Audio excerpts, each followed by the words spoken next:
What's up, fellow gamers? Phreak here, and League of Legends patch 11.17 came out just about a week ago. I've been playing it a fair bit, and this is me using public data to talk about how well the patch went and what the ultimate results were, what champs you should play based on the changes and whatnot, using some bit of internal context I've gotten from talking with the designers and just looking at sort of people talk about the game overall. So this is once again, and I can't sing the praises of this website enough, using the website lolalytics.com as the source of data here. There's actually a very nice page they put together that's just updated automatically, which you can see right here. It's the buffed and nerfed champions. There's usually some human error here, or just kind of choices being made that don't always line up to buffs and nerfs, but as we can see here, let's talk about it. And what I'm doing on the other side, right? So what you can see on the far side over there, right, on the far left, is Lolalytics. And I'm going to be using that, talking about it, and, we'll talk about how well champions are doing. On the close side over here, towards the middle of the screen, is me doing just some very rudimentary data analysis to say, look, obviously there's some randomness in the game of League of Legends. Someone could disconnect, or you're against a Smurf, or you've got a Smurf, or whatever. There's a lot of things that can happen. And so, there's going to be variance, right? Obviously, the strongest champion of the game doesn't win every single game they play. They're going to lose some. And so if you only look at one game, well, that's not enough to go off of. And so basically you do some rudimentary analysis and you say, well, if there's about 10,000 games, you're 95% confident that the win rate you're observing is going to be plus or minus 2% of the win rate that you're observing. Like the sort of real win rate, if you were to keep replicating the experiment over and over and over again, it would probably be within 2% whatever you're observing. Through some feedback I got from doing the first couple of these, people wanted to see it about a week in. This is, I think, about 5 days in. It's Monday night. For me, the patch came out Wednesday morning on my server. We're at about 6 days almost of data. And to me, that's enough because it gives you all watching the video time to use this to hey, play what's good, right?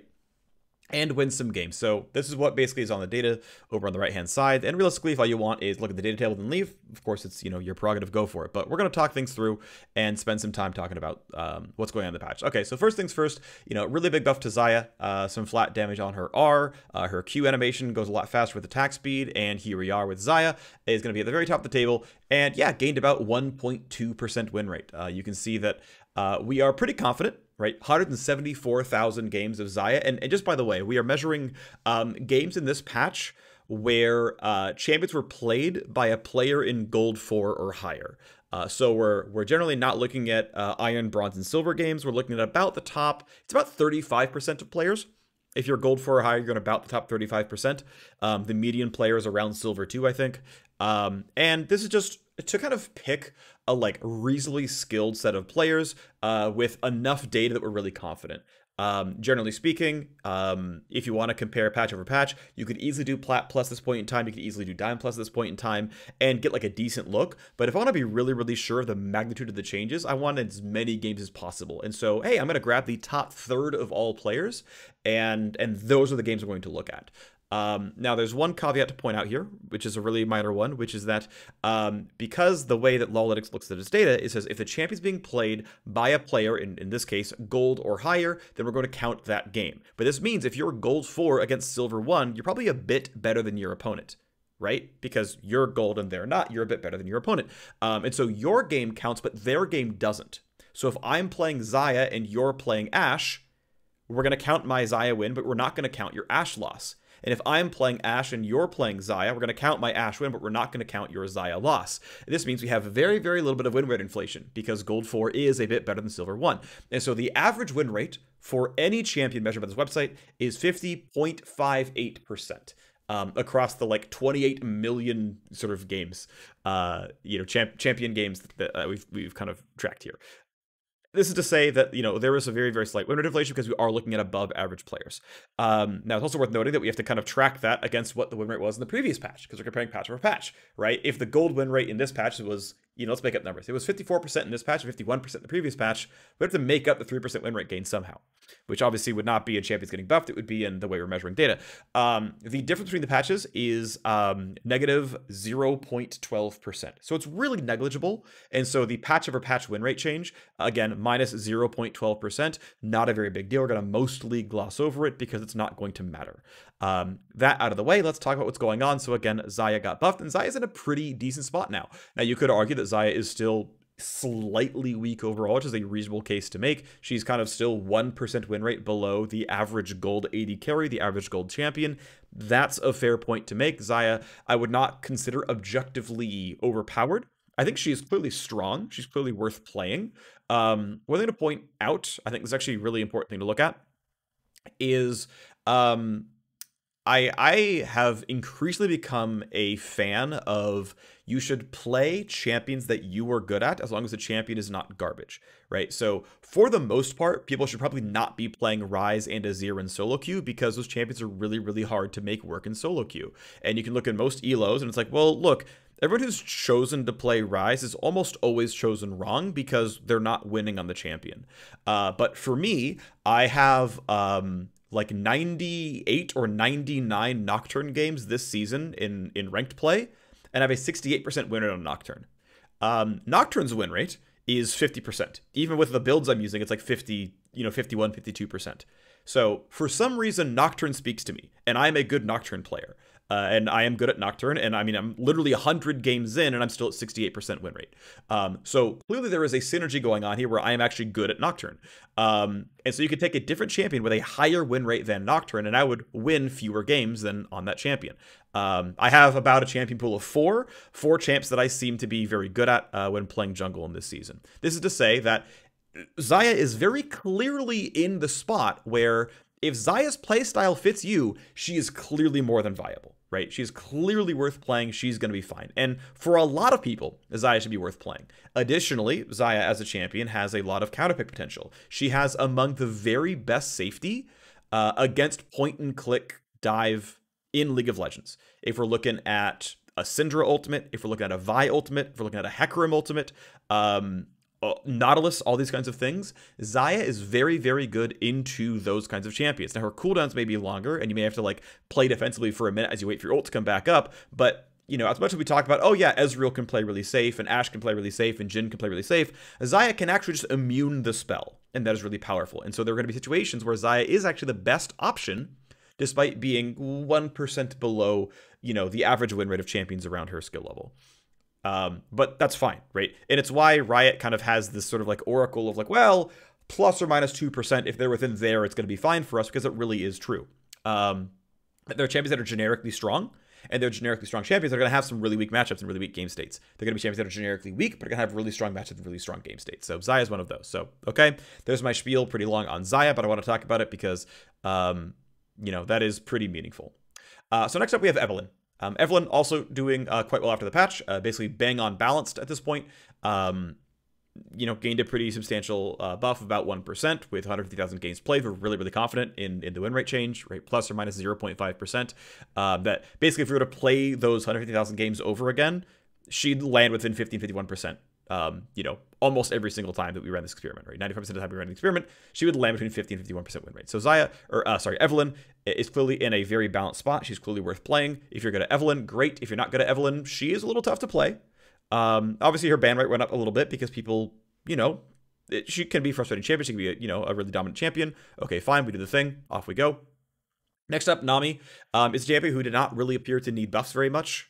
She is, well and truly in a great spot right now. Even before the patch, she was 1.5% win rate over the baseline gold plus support. She's, even higher than this now. This seems like it was the kind of thing where they wanted to get her into pro play as a possible enchanter pick, but she clearly doesn't seem to need the help for what I believe to be the majority of players in League of Legends. Now, right now we're graphing, the top third of players, but my understanding is Nami's win rate doesn't change much with Elo. She's just overall quite good. Next up, we have Echo. Echo's win rate at 51.05%, gained just under 1% win rate overall. And this is, again, looking at the fact that this champion, you can see actually on the website down here, that his mid lane win rate is in fact higher than his jungle win rate. Like I said, Mid lane Echo is already doing fine. Top jungle Echo was more popular. People wanted to play him. Obviously, his jungle play rate nearly doubled, right? Went from 8% to 13%. That is a really substantial, or sorry, went up 8% to 13%. So it actually went, 2.5x. People were like, ooh, Echo buffs? Hell yeah, I want to play Echo. And this is great, right? Because a very, very, very small buff that didn't do very much, 2.5x the pick rate of the champion, which means people were clearly excited and wanted to play Echo, and now they get to and they feel good about it. In general, you look at pro play right now, Diana seems to be the only viable AP jungler, and as Echo comes in and more viable AP junglers come in, we're more likely to see AD mids. Keep in mind, this is the patch where Lucian got pushed down. Viego got pushed down. I mean, Lee Sin's still around a little bit. Aurelia got pushed down, but she's still pretty viable. Good teams are going to need a balance of damage types. And if there aren't any good AP junglers, because you can only play Diana, and as long as you ban Diana, there's no AP junglers left, it's like, well, if Echo's viable, if Evelyn's viable, if these other champions are viable, well then cool, right? We've got more to go down the list and look at and play if we want to play AD mids and AD top or whatever. We don't have to just play Ziggs bot to get our AP fixed. We can do something else with it. So I think this is like a cool change.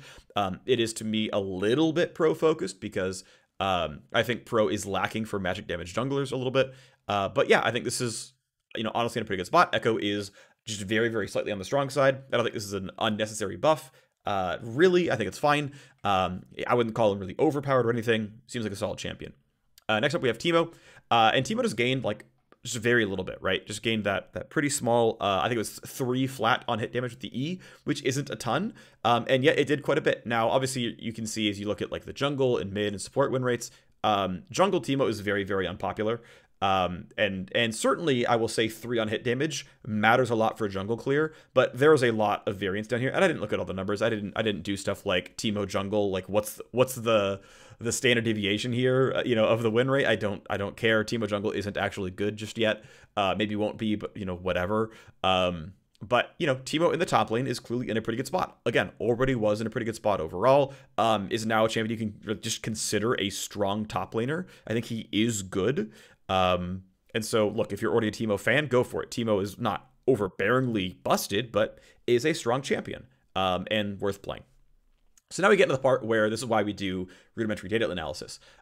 Because you can see with Lissandra, her win rate technically went down this patch. Now, went down 0.03%, which is basically not a number. Now, keep in mind, we talked about it very briefly, the win rate change for gold plus players went down 0.12%. So technically, if you're going to use that and then do extra math, which again, it's not really worth doing because the numbers are usually so small, technically Lissandra went up 0.09%, but that's still like immeasurable.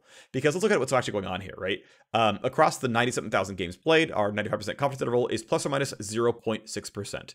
So really Lissandra,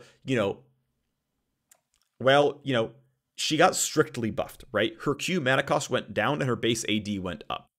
There's no way to look at it in any other way than Lissandra definitively got strictly buffed. Nothing went down. Now, maybe the metagame changed around her, but Wit's End got nerfed, so that should make her feel better, right? Unless Lissandra is uniquely good into AD mids. In which case, people play fewer AD mids because Wit's End got nerfed, and okay, that can be what's going on here, right? And this is what actually happens, by the way, when you measure this kind of stuff, is we are, what we're really saying, we're not exactly saying with win rate, how strong is a champion. We're saying, hey, if we played those 93,000 games over again, how many of them would Lissandra win? We're like, well, plus or minus 0.6%, 50.7% of those games.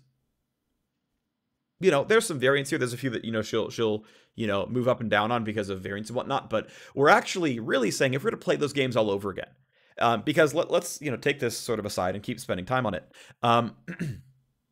For example, we'll use Rumble Jungle as an example because Rumble Jungle came out of nowhere at the very end of Spring Split heading into MSI, which was back in, April, May of last year when Rumble got the big attack speed buff. If you were a jungle champion that was uniquely good into Rumble, your win rate would skyrocket during that patch with nothing changing about you, right? Your items aren't better, your abilities aren't better, nothing's different about you, and yet you're running into a matchup really frequently that you're good at. Let's say a patch comes out where there's a new skin for Jace. And suddenly Jace's pick rate doubles. Or triples even, whatever. It's like, well, Malphite's win rate's going up because Malphite's good into Jace, and he wins those games. So Riot puts out a Jace skin, and Malphite's win rate goes up. He didn't get buffed, but the metagame moved around him, and it now suits Malphite. That's the kind of thing that happens. Right, this is why it can be a little funky to measure win rates patch over patch, because almost by definition, the metagame changes around them. The champions that they see change around them. The play style of other players changes around them. We can talk about it again with Akshan in a little bit, but this is kind of what happens patch over patch, is you're really saying, well, if we were to play these games over, what would the win rate be? And then you can kind of tease out, you know, what's actually happening. But again, Lissandra was strictly buffed, but clearly the buffs weren't that big, right? Maybe there, again, was a meta shakeup that nerfed Lissandra. The matchups that she was in or against, you know, or playing alongside actually makes it a worse environment for Lissandra. And it may actually be that patch over patch, Lissandra is a worse pick in 11-17 than 11-16 because the metagame suits her far worse. Even though she's objectively stronger, it may actually be that that's what's going on here. Or it could be variance and she was buffed to 0.5% win rate. And, like, we can't know for certain by just looking at data. You can spend more time, dive into it, look at Lissandra's matchup tables and say, well, show me Lissandra's matchups of the last 30 days. Okay, you know, what are her popular matchups? You know, what is she good at? What is she bad at? And they say, well, during this patch, what are her popular matchups? Oh, people are playing a lot more Akshan, and Akshan's actually good into Lissandra. It's like, oh, well, yeah, if Akshan's more popular and it's a bad matchup for Lissandra, then yeah, she's going to lose win rate. And I don't know that answer, but those are the kind of things you can look at. Finally, we have Senna. Once again, Senna got strictly buffed. However, the metagame changed around her. She got buffed, but Divine Sunderer got weaker. The champions around her have changed somewhat as well. And so you can see Senna support, you know, actually lost 0.2% win rate. We need to write in a negative down here. That was a mistake. There we go. Slightly weaker champion. Yeah, so Senna lost 0.2% win rate at support. And with, you know, 240,000 games played, she's really, really popular down there. Yeah, we're confident that, you know, it's between these two numbers of 0.6% and 0.2%. Yeah, it didn't change all that much. But we're really confident that she's a roughly balanced champion, right? We're 95% sure that if you're going to play just more and more and more and more games in the same metagame, 11.17, she's going to be balanced in those games. She's going to be just a completely fair support to play. Now, you can dive into her builds and figure out extra things. This is really what public data is good at, and we'll talk about it in just a second. Because Senna bot obviously got much, much, much stronger, right? Senna bot gained maybe 3.2% win rate. Wow, she's at 51.5. That's really good. That's her best roll. And even though her play rate skyrocketed, right? Her pick rate went up by quite a bit. Now, what's going to be funny about pick rate is going up by 0.93 is... it went up by 0.93 in support. It went up by a lot more in bot lane. It's not shown down here, but trust me, it's there. But let's spend a bit of time on this, and then we'll switch to tab real quick. But yeah, right, gained a bunch of win rate, is much more powerful. And, you know, this isn't just variance. Like, we're really sure her win rate is up 2.4 to 4% in this patch. So she's, you know, clearly a lot better. And yeah, you know, maybe she's only 50.8, but, you know, maybe she's a 52, right? Maybe she's like a really, really good, like an incredibly strong pick. And so I want to switch you over to, here is Senna bot's overall performance on this patch. Her pick rate is now, you know, 21% of Senna games. This is actually off screen for you. Sorry about that. Her pick rate for bot lane, like if you see a Senna, it's 21% in bot lane. It's supposed to like the 14 or something percent it was before, or like 10%, something around there. But it's worth noting that, hey, you know, what builds actually should we be going for? Because it's kind of new, right? We're not really sure for certain which way we should be building Senna. And you can look at this kind of stuff and say, well, actually, you know, people are building Kraken Slayer Senna, but like, you know, Manamune Senna actually wins a few more games. Now, we're within variance here, right? You know, 4.6 thousand games of Manamune. You know, that's going to be plus or minus several percent win rate. So, you know, we're not really, really sure. But we do know that 25% of Sennas are probably building the wrong boots. Swifties are pretty definitively the stronger boot option down here. So for all the Senna 80 carries out there, oh, go Swifties. You'll be stronger, right? Because her win rate's being depressed by 25% of Senna players building the wrong boots. It's being depressed by, you know, maybe 5% of Senna players building the wrong first item in Divine Sunderer, right? Clearly, Manamune and Eclipse seem comparable to Kraken Slayer.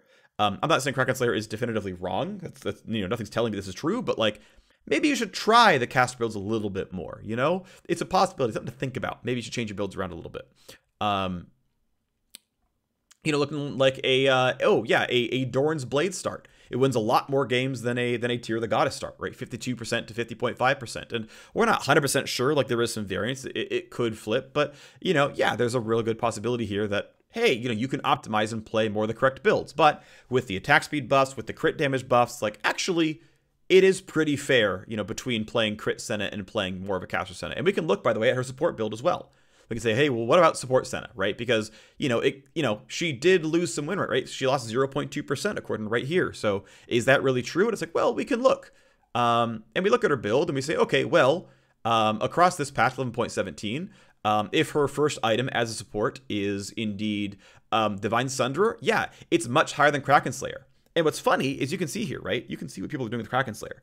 A full third of Senna's builds are going Kraken Slayer. And yeah, Divine Sunderer is weaker than the previous patch. Of course it is. Divine Sunderer lost 5 AD. It's a weaker build.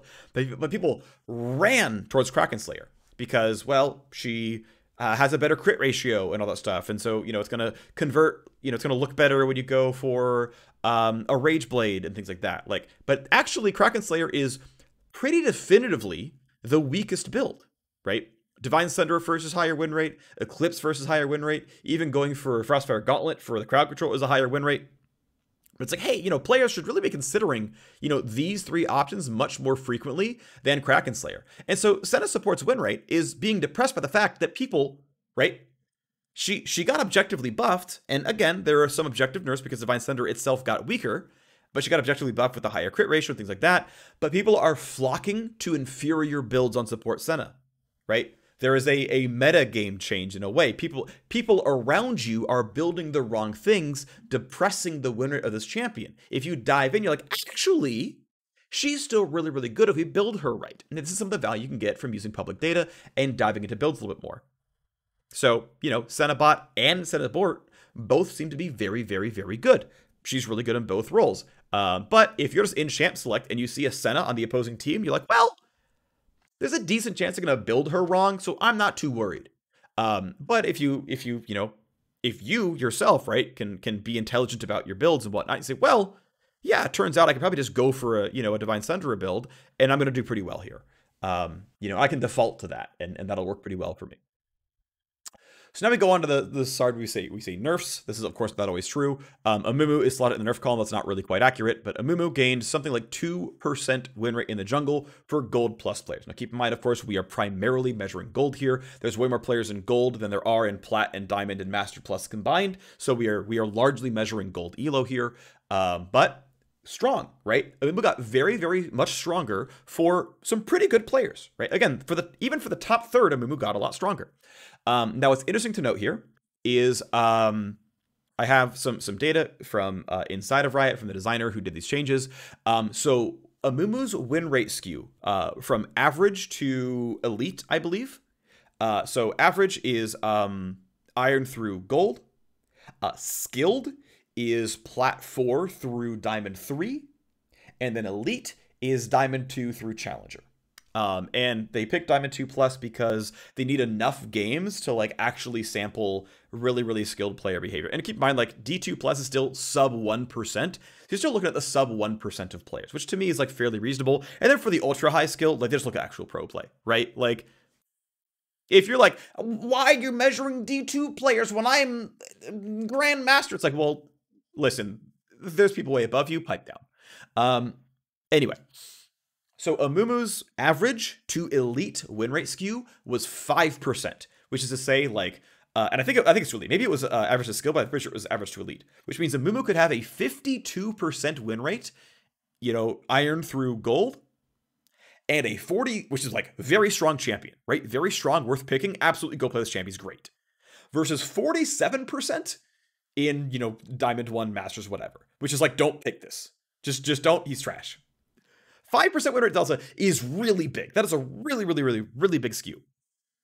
The delta now, as far as we can tell, and of course there's room for variance because only so many D2 plus players, and it was already going to be unpopular down there. So this could, settle out to slightly different numbers, but the skew is now 3%, which means you can have, right, you can go from 51 to 48 instead of 52 to 47. So you can have a more balanced Amumu in silver and a more balanced Amumu in diamond. You can get both, which is look, they didn't completely fix Amumu, right? They didn't suddenly make Amumu a pro viable jungler. I don't think he is. But to kick the skew down by 40% is really good. Like, that's very, very well done.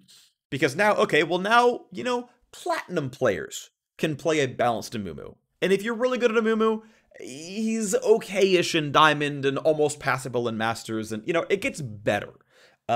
And you can optimize builds and optimize jungle pathing. There's a little bit going on there, but you're not going to get all the way there. But, you know, some small love being done, and so I love that. And so one thing to point out here, right, is when you measure this, when I'm measuring this, and I'm measuring, oh, Amumu gained 2% win rate. It's like, well, he gained 2% win rate among Gold Plus players, right? He gained a different level of win rate in Iron through Silver. He gained a different level of win rate in Diamond Plus, because Diamond Plus is like 3% of these games, right? It's like, it's barely going to move the needle here. We're mostly measuring, you know, gold and low plat games here. But again, Amumu, for the vast majority of players, right? For the bottom 90% of players, Amumu is a very good jungler. And that's cool to see. And again, there are so many games on Amumu that we are really, really confident that the buff for gold plus Amumu was indeed between, you know, 1.7 and 2.5%. So yeah, Amumu is in a good spot. So now next up, we get Lucian. And so we can see here that Lucian bot gained 1.9% win rate, and Lucian mid lost 0.9% win rate. Now for Gold Plus, again, we're measuring, you know, largely a middle to high group of players. Much more popular, 4-to-1 more popular as a bot laner. His pick rate down here, I mean, shot up. His pick rate literally doubled, right, in bot lane, right? So many people wanted to play new Lucian. They wanted to play bot lane Lucian and basically couldn't because it was unplayable down there because it was nerfed for pro play and skewed out of mid lane. And now, okay, look at this, right? He gains 1.8% win rate down there, loses 1% win rate, you know, over in mid lane.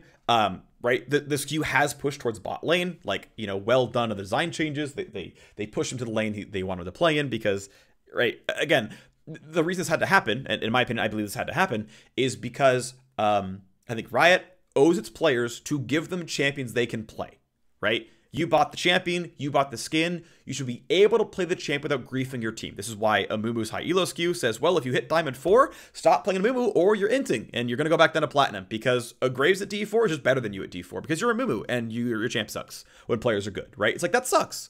This is like, just don't be good or your champion can't be played. At the same time, it's like, look, Lucian has been largely a bot laner, and the fact that his pick rate doubled down here, right? Like, people want to play bot Lucian. He's a really fun champion. He's one of the best designs in League of Legends. I think he's a really, really cool champion. But people can't have nice things because he's abusable in pro play. And so, okay, bam, let's push him into the duo lane. If you're playing with a shadow support, well, just Nami presses E on you, presses W on you, and it's easy. If you're playing with a tank support, you land your W, they auto-attack him, bam, you're getting it there as well. You know, here's some incentives to play in a duo lane to play with a teammate. And he gained almost 2% win rate. You know, in actuality, it's, you know, somewhere between plus 1.5 and 2.2%. But either way, clearly a very large buff. His actual end of day win rates between 48.4 and 49.1 for gold plus players across this patch. Like, this is in a pretty decent spot. Right? This is like almost Xayah territory, where it's like, clearly, if you know how to play Lucian, if you know how to play aggressively, if this suits your play style, if you're doing the correct builds, you're going to be in a pretty good spot. And in fact, we can just do like a quick you know, deep dive as well, right? People even building Lucian correctly, and they probably are, right? But we can look at the items are built, and it's like, yeah, actually, Gale Force and Kraken Slayer, you know, win rates are pretty flat here. Essence Reaver is maybe a 1% higher win rate item build, but you don't know for sure, right? Because, you know, 10,000 games of Essence Reaver means you're plus or minus 2% of this one. 97,000 games of Kraken Slayer means like, okay, we're plus or minus like 0.8% win rate around there, right? Like, what's 97,000 games? Right here, right? Lissandra, you're looking at plus or minus 0.6%. We're plus or minus 0.6% here.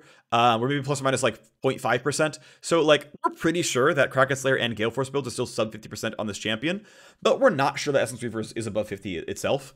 But it's kind of worth noting, right, that you kind of look at these mythic options and the first item options, and you're like, you know, some people are inting by going Manamune or Eclipse first, but very, very few players are. But it is worth noting that, you know, so many players are going Gale Force when Kraken Slayer is clearly viable, Reaver is clearly viable, and Shield Bow is clearly viable. These four options are statistically indistinguishable from one another. There's a small chance Reaver is slightly over the hump there, but all 4 of these are clearly very viable. Extra shout out for Immortal Shieldbow is that its mythic passive is flat AD, which is very good on Lucian, who wants flat AD. Right, he's short range. The shield's valuable as well. So to be fair, more people should be trying Kraken Slayer as tank busting. More people should be trying Shieldbow as a defensive option. Like, you know, Shieldbow and Reaver are especially being under-purchased. This should really be thought about, I think. Also of note, you can look at the boot options down here. Berserker's Greaves are being over-purchased. Cooldown boots. We're pretty confident are actually a stronger option overall. Again, plus or minus 2%, a bit under that at 10,000 games. We're pretty confident that if you go Boots of Lucidity, you're actually going to look pretty strong on Lucian. The item comes by sooner. The ability haste is good overall. The summoner haste is good overall. Like, you probably actually want to go this way. So you can use, again, some data and say, hey, I'm going to go look at playing bot lane Lucian. And it's a bunch of bot laners, right? Who just buy Xerxes every game because, of course, they do. And it's like, well, actually, the mid Lucians are going cooldown boots. That's the better option, actually. You should be going cooldown boots. And indeed, it looks pretty good. You know, you can see, again, some percentage of players are doing, you know, bad non-crit builds. You know, Ruin King and Cyrildas, right, are all low win rate options. You really probably shouldn't go for these second item. But yeah, Reaver looks good. Collector looks good. Mythic second looks good. Like, after Reaver, like, these all look like pretty solid options. You should really consider them. And so something you can do to be like, oh, you know, we're early on in the patch. You know, I don't trust what, like, random bonobos are doing, just, like, trying stuff. What has been working? And I can look first and say, what has been working? If this has been working, I'm going to go for that build. And that'll probably suit you pretty well. And, of course, Lucian in mid is doing only okay. We can actually take a look at Lucian mid and see, like, you know, is it because people are building him wrong? You know, what's going on over here?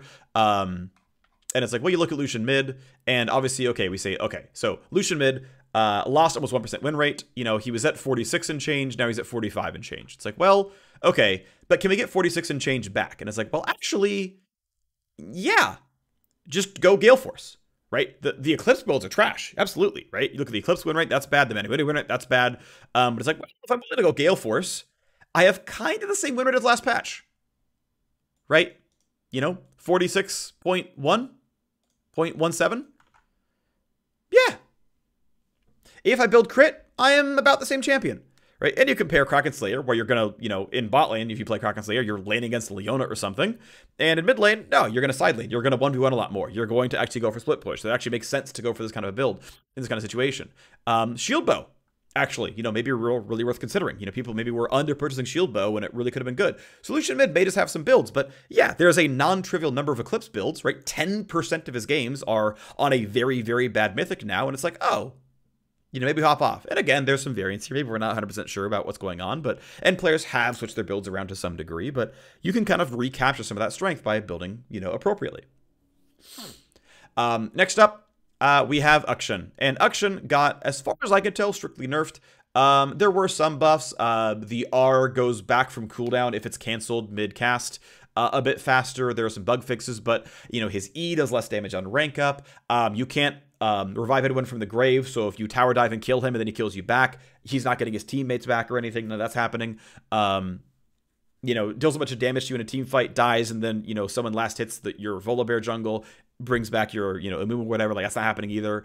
So it felt like there were a lot of nerfs, but it feels like Akshan players seem to be gaining win rate over week because of getting better at the champion.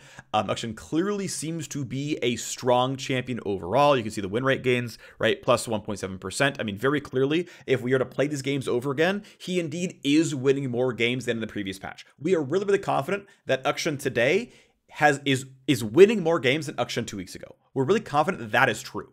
Right? Because we're not really measuring, is Akshan a stronger champion? We're measuring, does Akshan win games today that he wasn't winning 2 weeks ago? And that is definitely true. Either because the champions he's against are weaker. Maybe he was really weak to Lucian mid, and Lucian mid's pick rate went down. That's probably not what's happening, but like, hey, maybe it's an option. Maybe Akshan's really good in games with Amumu, and really good against Amumu for whatever reason as well. Like, that's a synergy thing. Well, there's a ton more Amumu games. His pick rate tripled. Okay, well, yeah, maybe that just like is what's happening. Who knows? I mean, Aurelia got nerfed. Zed got nerfed. Those were both champions who were very good into Akshan. Zed's pick rate didn't go down, but he's a weaker champion, so, you know, that matters a little bit. We can look, you know, hey, what's going on with Akshan, right? What's going on with him? Well, one thing we know was that Emax was correct. We can see the win rate difference, right? If we Emax on Akshan, we have a 1% win rate gain over Qmax on Akshan. And by the way, our Emax pick rate is 70%. Right? So most Akshan players are building him correctly. right? They're doing the correct skill order, the stronger skill order. Even after the nerfs, it's still the correct skill order, by the way. 70% of Akshan games have a 1% win rate lift by building the right skill order. What about in the previous patch? Was it 70%? Well, in the previous patch, it was, actually. It was 70%. But interestingly, the win rate lift then was 3%, and the Q into E was way down at 49.7, which I find just kind of interesting. Which means it feels like, right? So if Emax 52 and Qmax was 49.7, then if we go look at this, right, 52 to 49.7, we have 53.3, so Emax has gone up from players being better at the champion, but Qmax has gone up substantially by the AD ratio being buffed, right? And again, it's still like 30% of Akshan players were skilling him incorrectly, but that build got massively buffed, right? So 30% of Akshan players, and let's say Akshan gains 1% win rate patch over patch, because of just players are generally better at the game, because the skill order like numbers haven't changed very much. It's not just because of like people are building him kind of differently or skilling him differently, but just about a quarter or about a third of players got a, so all Akshan's got a 1% win rate lift, but the bad skill order players got another 1 to 2% win rate lift. And it's like, well, yeah, that explains a 1.7% overall win rate lift, because now Qmax Akshan is viable. It's within 1%. It's not horrible. It's maybe not optimal in most cases, but it's probably some cases where it's okay. You really need wave clear for whatever reason. You need to really fight for the wave. Who knows? They're really far away from you. You're not gonna burst them. Who knows what? But like, yeah, actually, until you put points into your E more than one, it's just objectively more damage than before, right? So at level 8, it's 5 less damage per shot, but your AD ratio can cover for that one, probably, right? At 1 mythic, you're probably gonna cover for it. So oh look, here we are, where it turns out that yeah, Qmax Akshan got really buffed. Emax Akshan did get nerfed, but people got better at the champion more than he got nerfed. And so here we are with a plus 1.7% win rate. Okay, makes sense, right? Top lane win rate, clearly in a decent spot. Bot lane win rate, decent spot. People are getting better at the champion. Okay, so this is where we are, right? Fair enough. Next, we have Graves. Graves got a mana cost increase on his Q. Mostly we're measuring Graves mid as his most popular laning role and his highest win rate one, 52.14% win rate, minus 1.87. Indeed, Graves mid loses a fair bit, and we are really confident this was a large sized nerf, right? His Q being up 20 mana, your primary wave clear tool being up by 20 mana, we're pretty sure is about a 2% win rate. Now it's maybe 2.5, maybe 1.25, but like it's right around there. We're really confident that, yeah, this was a moderate, mid-sized nerf. Now, we're still really sure that Graves mid is very strong, right? Between 51.5, 52.8. Graves mid is still overall in a good spot. Graves mid is still good. He is still more than viable. Graves mid is completely worth playing. He is a good champion. We're very confident that Graves mid is a good champion in the current patch. So, still worth playing. Got nerfed, but okay, whatever. We look at Zed. Yep, Zed got a very small nerf, sure. Q ratio up, E ratio down, R cooldown up. We're kind of within variance here, but Zed is popular enough that no, we're actually not, which is, I think, kind of fun, actually. Zed is so popular, and I mean, other than Echo Jungle, is the most played champion per role of anyone changed in this patch. Like, Zed is extremely popular. Extremely popular champion. Ban rate, yeah, very high, 45%. Yeah, okay, sure, valid point. People are very frustrated by him as well. Hence, somewhat of a nerf, of course, but like, hey, also his win rate is definitively quite balanced. Like, he clearly seems to be fine. As far as we can tell, he is a, overall balanced champion. It was definitely a small-sized nerf, not a very big one. He is, in a reasonable spot here. Zed seems to be a fine champion that is playable. No big deal. Aurelia, next up, got some sustained nerfs on her Q. 4% of her total AD, less healing on every single Q that, I believe it just hits. As long as you hit the Q at all, it heals you. So again, not a very large nerf, seems to be sub 1%. We look at Aurelia top and mid, by the way, both of which are very popular. She's almost identical pick rate in both, and we're like, yeah, we are really confident this is about a 0.4% win rate loss. It's kind of funny how close they are. They're both, well within each other's confidence intervals. Like, yeah, we're really confident that this is the nerf. That said, we're also really confident that Aurelia is still an overall fairly strong champion. I mean, her ban rate is 44%. Yeah, I mean, she does win more games than on average. My understanding with Aurelia is that her win rate skew, much like Amumu, is higher on the lower end. That the whole sum of changes they did to Aurelia actually pushed her slightly to a low elo skew. I would not have minded, right, honestly, walking back some of the changes very slightly. to try to flatten that one out. So that she's not low elo skewed. I think if you clearly know that you can do it from just, these kind of fairly easy base stat changes and very kind of minor tinkering, that I think, they should have gone for flat if they could have. Maybe they did. I mean, they nerfed late game W a bit, right? Which is, generally speaking, late game strength, it seems to cause low elo win rate. So, that is something that happened, but I don't know if it really is actually flat across elos right now. Either way, again, slightly strong champion, an okay ban for sure, but she's not really overbearing as far as I can tell, but very popular and a bit strong. Next up is Leona, who got a pretty well-sized nerf. Like, kudos to the size of this nerf. It's like really, really on. 50.88 is, barely above the gold average, 50.58. So she's, right in a decent spot. Small loss to the ban rate, small loss to the pick rate, but not a big deal. Like, Leona, the nerfs didn't look very big. They weren't very big. Leona is still a completely viable champion. She's completely playable. She's clearly just fine. She's clearly pretty strong. She is a roughly balanced champion. Not a huge deal here. We are sure it was a nerf to the tune of, 1.25 to, 0.5% win rate. She is, very, very, very, very, very, very slightly strong as a solo queue champion. But, clearly she's fine, right? So, okay, great. Then we have Kayn. Only blue Kayn got nerfed. Red Kayn, of course, goes untouched. So if everyone just switches to red Kayn, they'll just have the same win rate they had last patch, unless there's metagame changes around him. Again, Kayn's the champion. He seems to be in overall a good spot. It might not be possible for public data to properly scrape Kayn transforms.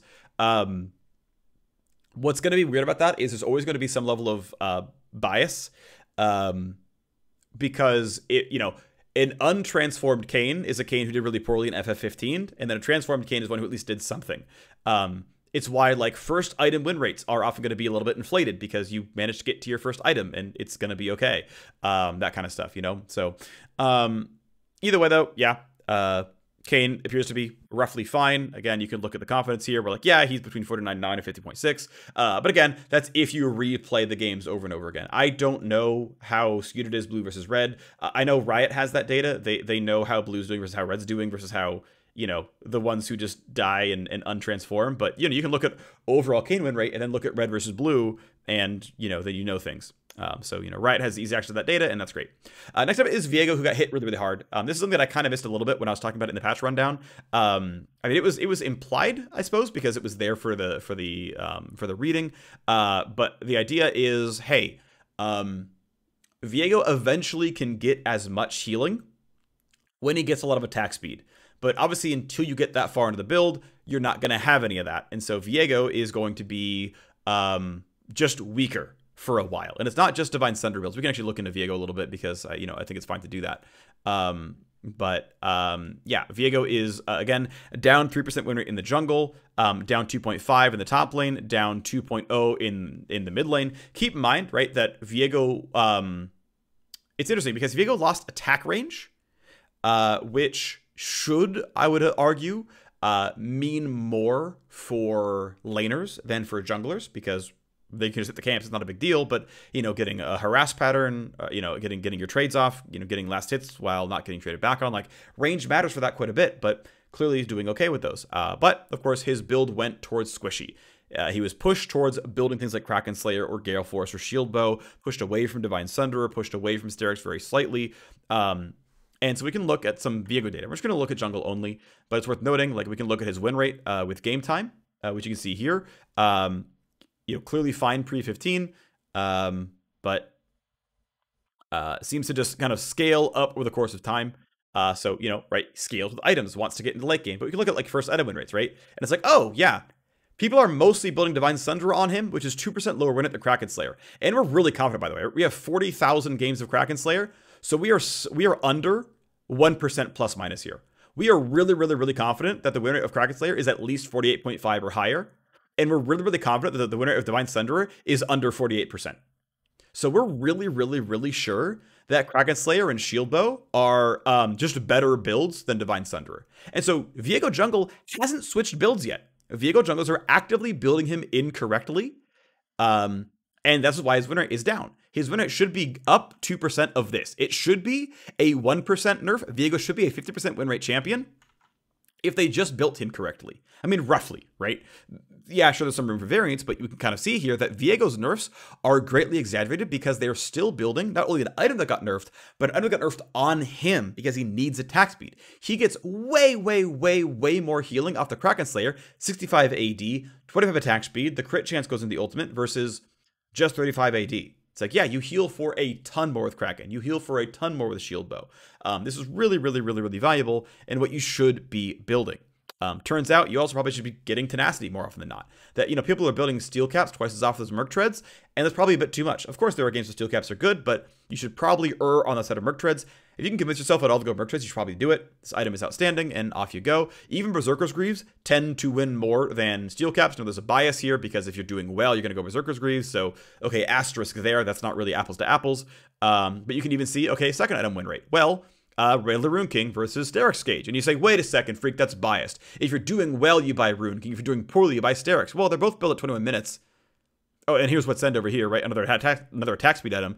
And it's still also built at 21 minutes. So, you know, with the same gold income, just choosing the attack speed AD items are winning more than the Sterak's Gauge, just raw health item, you know, with less AD on it. So the builds really seem to be, you know, Shield Bow or Kraken, Witsender, Ruin King, going that way instead, going for the more Glass Cannon higher build, and those are the builds that are going to reward a Viego player more often. So, you know, that's where we're looking at right now. That's kind of the room, the world we're actually in. Viego right now isn't winning very many games, but if you pay attention and you do the right builds, you will win some games on Viego. And at least more than your you know, cohorts are out in the world. We can see, though, that Viego jungle, top, and mid all got nerfed. We're really, really confident that all of them got weaker. Obviously, Viego mid and top are not all that popular, but we're still really confident these champions aren't doing, you know, it isn't doing well in all these roles. Again, we're really confident that, you know, Viego in this patch is going to continue to do worse than Viego in the previous patch until something changes, until we'll learn to do a better build. I don't think Viego really needs compensation buffs, because again, he's going to end up in a decent spot by just going for an attack speed crit build, and people will get there, right? We'll see week over week that Viego's build path will get better. It'll go towards crit. People will learn those builds are better, and his win rate will climb as a result. Finally, we have Gangplank. Gangplank lost a ton off the fact that Grasp of the Undying no longer counts as a melee auto attack, so his harass damage is down, his self-healing is down, his self-max HP is down. He is definitely a lot weaker, and indeed, Gangplank, you can look at his win rate based on Keystone, and you can say, well, what is he building? Well, people are still going Grasp. 43.3% win rate with that. 50% of all their picks are still Grasp of the Undying, but, well, there is a slight win rate gain if you go for Fleet Footwork. It's actually pretty flat if you consider going something like Airy. Fleet Footwork, though, seems to be pretty reasonable, because, again, keep in mind, a range basic attack against champions is still full power. You're still going to get 10 health back and the move speed, so it probably is Fleet Footwork Gangplank now, but still, it's 43.9%. Even if you identified the right keystone, it's not that much better than Nerfed Grasp. Like, it's still worse, and it indeed is. Right, Gangplank is obviously doing much worse across the patch. He's got a lot of games on him, but he's obviously not doing very well. And so I did some little bit of extra analysis. I looked at his item builds, and so we're looking at Essence Reaver first item, Trinity Force first item, Divine Thunder first item, and Shield Bow first item, and said, hey, if you built Essence Reaver first item pre-patch and post-patch, what's going on? And, you know, tens of thousands of games each time. Obviously, people have gotten off of Divine Thunderer. They've gotten off of Trinity Force. We can see, right, the Divine Thunderer pick rate. And obviously, we have half as many games this patch as before because we're only halfway through the patch. But even if you count for, like, number of games played, you know, we are clearly, you know, down on Thunder. We're clearly down on Trinity Force. We're up a lot on Essence Reaver, and we're up a lot on Shield Bow, right? You know, the Shield Bow pick rate kind of 5x'd. The Essence Reaver pick rate kind of 4x'd. Trinity Divine Thunderer kind of went to half. That's not exactly accurate, but again, clearly the builds have shifted. Okay, well, is the shifting builds the reason why? So we can look at, again, Divine Thunderer is clearly way down. Divine Thunder is down 5%. You should absolutely not in any way be building Divine Thunder anymore. It's clearly pretty much unpickable. It's his worst option. Look at Trinity Force. That one's also down 3%. Trinity Force, patch over patch, yeah, a lot weaker. People are getting off it, even though it's still one of his better options. Yeah, it's not as good. Look at Shield Bow. patch over patch. I'm going to double check that really I do have these numbers correctly. We can look at Gangplank across 11.17. Shield bow first item, yeah, 40.45%. Keep in mind, with only 3,000 games, we can look and it was like, well, we're between 37 and 44. But that's still really not any better than Trinity Force is looking. So Shield Bow seems to be trash. Shield Bow seems to be the wrong pick on him. Trinity Force is maybe just the better option for a tanky option. And we have Essence Reaver, which maybe lost the least win rate, right? Trinity Force lost 3%. Xayah-Lissandra lost 5%. Shield Bow lost 3%. Reaver only lost 2%. It's maybe his best option. I mean, that or Trinity Force, really, right? You know, Reaver and Trinity Force are his best first option as far as we can tell. And they're still not very good. Right? Even with the right keystone, with the right first item, with the right skill order, he's still not really there. And oftentimes, if you dig, you can find stuff that it still works, right? So we look at Viego as our other example. We can kind of pull it back up and it's like, well, you know, let's look at Gangplank this patch. And it's like, well, even with the right options, we're at, 44.3 and 45.1. We look at Viego and it's like, well, with the right options, we're actually at 49.5. So like, we're fine here, right? We're actually totally fine here, right? We can look at Senna, which we did a second ago. And so we look at Senna support, and it's like, well, did she get nerfed? No, people just like went to the wrong option. She's still clearly very good with the new, still nerfed Xayah-Lissandra, right? So you can dig in and actually look for options. It's like, no, actually the champion Gangplank, yeah, he's not doing so hot. He's still not in a very good spot, right? Even his single highest win, and the thing is, right? We are somewhat hacking here. So there's one thing to point out as I leave you about an hour into this video that I want to bring up for anyone who's sticking around still, is the idea that if all you do is look for the single strongest champion, you're lying to yourself. So I'm gonna use a more real life example. Okay, the odds of winning the lottery are, let's say, 1 in a million. And so when someone wins the lottery, what are the odds that they win the lottery? 1 in a million. So they probably cheated, right? How would they have won? It's 1 in a million. You probably cheated. It's way more likely that you cheated than you won the lottery. But see, that's the problem with using data a little bit wrong. Because what matters is prior significance. Because if there's 1 million people all in line for the lottery, well, one of them's going to win. And they're going to be picked randomly. So someone is going to win. And unless like that person who wins is like, the child of the person who pulls the winning ball, then you're like, okay, the odds of a family member of the raffle runner winning is 1 in a million. That might be cheating. But it's like some random dude in Albuquerque wins. It's like, yeah, someone has to win. There's no prior significance here. This is probably reasonable. You can't just say, well, they won the most, ergo some kind of BS happened. So this is what happened when you just say, well, just show me the best champion. Who's winning the most? It's Sona. Sona's definitely OP. And it's like, well, maybe? Like, you're just saying, show me the highest win rate. She's 0.1% above Amumu. Are you really sure that's the best? Like, are you really sure? I mean, she's clearly quite strong, but is she actually the single best champion in Gold Plus solo queue? Probably not, but, it's a thought, right? So, anyway, what it comes down to is looping it back in, right? Trinity Force first item doesn't really have prior significance on Gangplank. So we can't say really for sure that Trinity Force is definitely, absolutely the best starting item on Gangplank. There's no reason to think like, yes, Trinity Force, of course, that's the one that got nerfed the least, or whatever, or is the one out there. It's just like, well, we have variants, right? Trinity Force is between 44.1 and 46.1, and Essence Reaver between 43.6 and 45.0. These overlap, right? These confidence intervals overlap. There's a decent chance that Triforce is over Essence Reaver just because of variance, just because of a bit of randomness. It's not always the case. Like, we're like maybe 70% confident, I would say. I just like eyeballing it, that Trinity Force is the better build, but like 70-30 is not really great odds. Like, there's a pretty decent chance Reaver first is actually better. It did appear to be nerfed less, and we're, reasonably confident about that one. Like, also, if you took like the really extreme cases, you said, well, what if we really were on the low end of the old patch and the high end of the new patch, and it's actually a stronger build? I don't really believe that, but like, theoretically, it can be true. Like, it's within reason for this to be, true that, there's just had a lot of high variance with Gangplank itself, and yeah, that's where we're going to land. But at the end of the day, as far as I can tell, right, all of Gangplank's builds are down 2 to 3% win rate, and there's some builds that are clearly just bad, like Divine Sunderer, that you just should get off and just not play anymore. And keep in mind, Trinity Force and Reaver were as good or just strictly better than Sunderer before, but Sunderer is clearly trash now. We should be looking at Reaver, should be looking at Triforce. Those are the builds for Gangplank. You should be going Fleet Footwork. It'll get you part of the way there, but even with the right building, you're probably still looking at a very strong champion overall. Probably looking at some compensation belts coming into the next patch, and that's where we're going to land. So that's it for the video. Thank you all for watching very much, and I will see you next time. Bye-bye.